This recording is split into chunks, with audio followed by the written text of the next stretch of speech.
আমি প্রফুল্ল। আপনারা কেউ কি চেনেন আমায়? বিধবা মা। আমাকে তার সর্বসুখ ত্যাগ করে মানুষ করেন। বিবাহযোগ্যা হলাম আমি। আর পাত্র বিশাল জমিদার হরবল্লভ মশাইয়ের পুত্র। যদিও মেয়ে মানুষদের তাদের স্বামীর নাম নিতে নেই, তবুও আপনাদের জানার জন্য বলি, তার নাম ব্রজেশ্বর।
গরিব মানুষদের যে সুখী হতে নেই,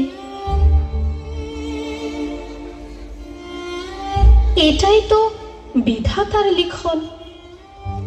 প্রতিবেশীদের কুমন্ত্রণায় আমার মা হলেন চরিত্রহীন জমিদারের কাছে। বিয়ের রাতেই পাকল গন্ডগোল। আমার শ্বশুর পরিত্যাগ করলেন আমায় নানা কুকথা বলে।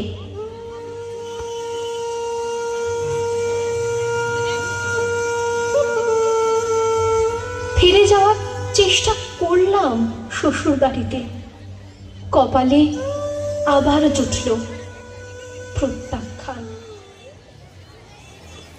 ফিরে এলাম বাড়িতে, কিন্তু হায় বিধাতা, এই কি তোমার খেলা!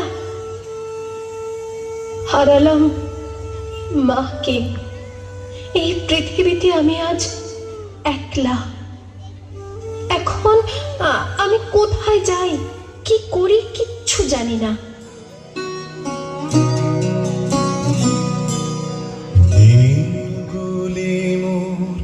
সোনার খাঁচায়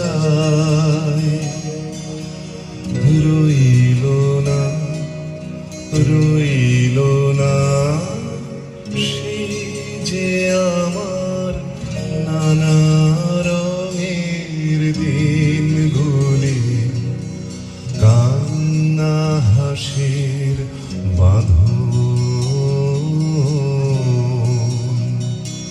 তারা সইল না, সইল না সে যে আমার নানা রঙের দিনগুলি।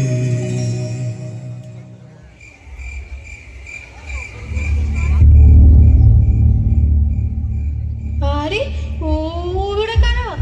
কি করছে ওরা এত রাতে আমার ঘরেতে? আমার দিকে এগিয়ে আসছে কেন ওরা? একে ওরা যে আমাকে ধরে নিয়ে তুলে দিল বাইরে রাখা পালকিটাতে। পালানোর অনেক চেষ্টা করলাম, কিন্তু ওদের এই শক্তির কাছে পরাস্ত হলাম। শুনলাম কোন এক জমিদারের হাতে তুলে দেবে আমাকে তার ভোগের জন্য। চোখে নেমে এলো অন্ধকার। পালকি চলল অন্ধকার জঙ্গলের পথ ধরে।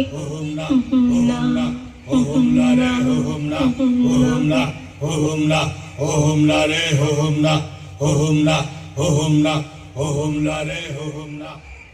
পরিসমাপ্তি হলো প্রফুল্লের।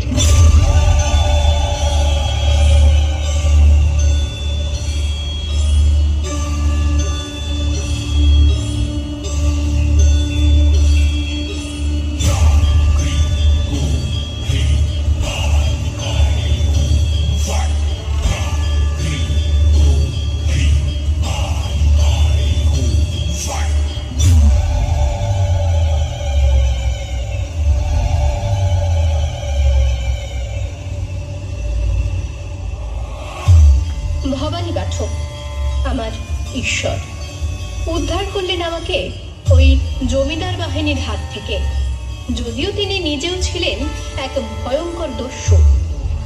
সন্তানের মতো গড়ে তুললেন আমাকে। শিক্ষা গ্রহণ করলাম বিভিন্ন বিষয়ে।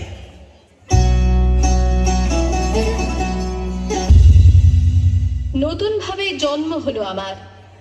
দেবী চৌধুরানী রূপে রুখে দাঁড়ালাম গরিবের সপক্ষে, ধনীর বিরুদ্ধে।